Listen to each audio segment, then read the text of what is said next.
kasi ako ay umurong, nabahag daw ang aking buntot. Nabahag ang buntot nitong si Raymond Kada ng SDA. Yon, what's up muli mga kalbo, kamusta? Welcome back to my channel. Kamusta po mga kapatid, mga kalbo? Here we go again at update po tayo kay Mr. Moncada kung talagang lalaban nga po ba talaga siya sa debate o puro ngak-ngak na lang talaga ang magagawa niya sa social media. Pero bago po ang lahat mga kalbo, no, gusto ko lamang pong mag-shoutout mga kalbo, no. Siyempre unang-una shoutout po sa mga patuloy na nanonood sa channel kong ito at sa mga bagong subscriber po natin dyan. Thank you po sa inyo at shoutout po, keep safe po lagi. Shoutout din po kay Ka Dave na nagdoktrina sa akin at sa aking asawa. Ayan po, shoutout po sa iyo Ka Dave. Kamusta ka po dyan sa iyong bagong lokal na dinistinuhan? Kamusta po? Keep safe po lagi dyan Ka Dave. Siyempre shoutout din po sa Monteverde family. Sila po yung family na nag-akay sa amin mga kalbo. Sila po yung family na nagpagal sa amin hanggang kami po ay mabautismuhan. Ayan, shoutout po sa inyo. At hindi ko na patatagalin mga kalbo, no. Ito na po yung update natin kay Mr. Moncada ng SDA mga kakalbo. At mukhang malungkot sa panig ng mga SDA kakalbo, no. Hindi sa panig natin mga kalbo. Kasi unang-una, kaya naman talagang humarap sa debate ng Iglesia ni Cristo. Ewan ko lang itong si Mr. Moncada. Ito nga yung update mga kalbo, no. Panoorin muna natin sa isa nating kapatid. Nag-a-update din sa mangyayaring debating ito kung mayroong mangyayari mga kalbo. Ito yung sabi ni Ka Aguila, isa rin po siyang Iglesia ni Cristo mga kalbo. Panoorin po natin. Doon po sa mga humihingi ng update kung ano na daw ang naging development ng pag-uusap tungkol sa hamunan, no? Hamunan ng debate sa pagitan ng The Revelers at ni Ray Moncada ng Sadista, ay wag na po kayong umasa mga kaibigan at mga kababayan dahil wala na pong mangyayaring debate. Nabahag ang buntot nitong si Ray Moncada ng SDA. Hindi lang ho nabahag ang kanyang buntot, umurong pa yung kanyang dalawang itlog. Kaya wag na po tayong umasa na may mangyayaring debate. Hindi na po haharap si Ray Moncada. Sobrang natakot itong hunghang na ito. Ang kanya na lang talagang habol ay gumawa ng content para kumita sa Facebook. Yan po ang totoo dyan. Bawat sinasabi sa The Revelers ay nakabantay itong si Ray Moncada para igawan niya ng content. At hanggang doon na lang po siya. Hindi na siya makaalis sa paggawa ng content. Hanggang doon na lang. Dahil hindi naman siya makaharap ng debate. Takot naman. Kapag kinukol yung kanyang mga sari-saring kondisyon para harapin siya, ay gumagawa na naman ng kwento itong tao na ito. Kung ano-ano na namang paraan, mga kasinungalingan at mga alibay ang kanyang pinagnangangak-ngak sa social media. Wala na siyang masabi. Lahat naman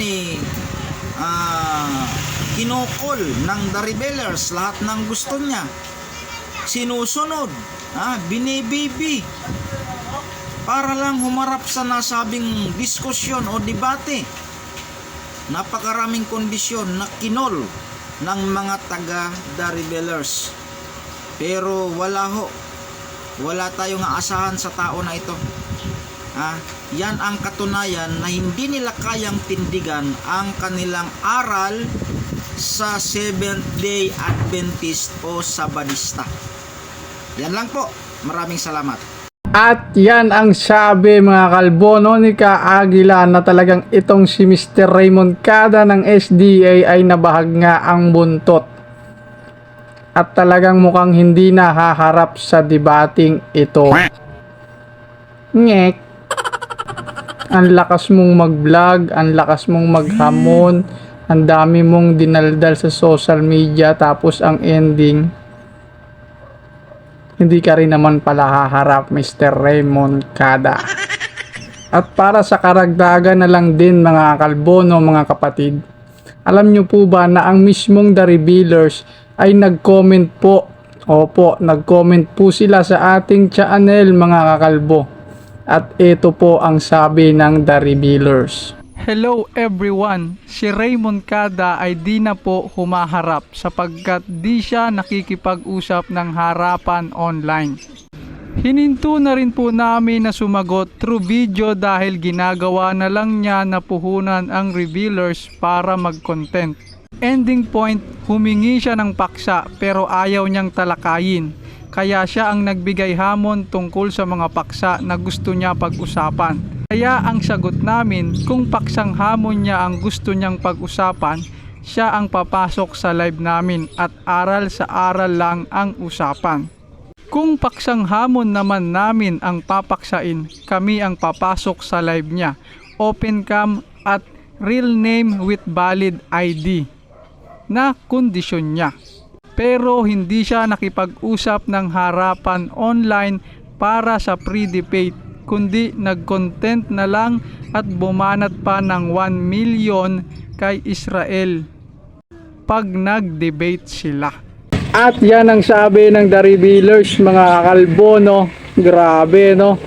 Talagang pinatunayan lang nitong si Mr. Raymond Cada na talagang hanggang social media lang talaga siya magaling.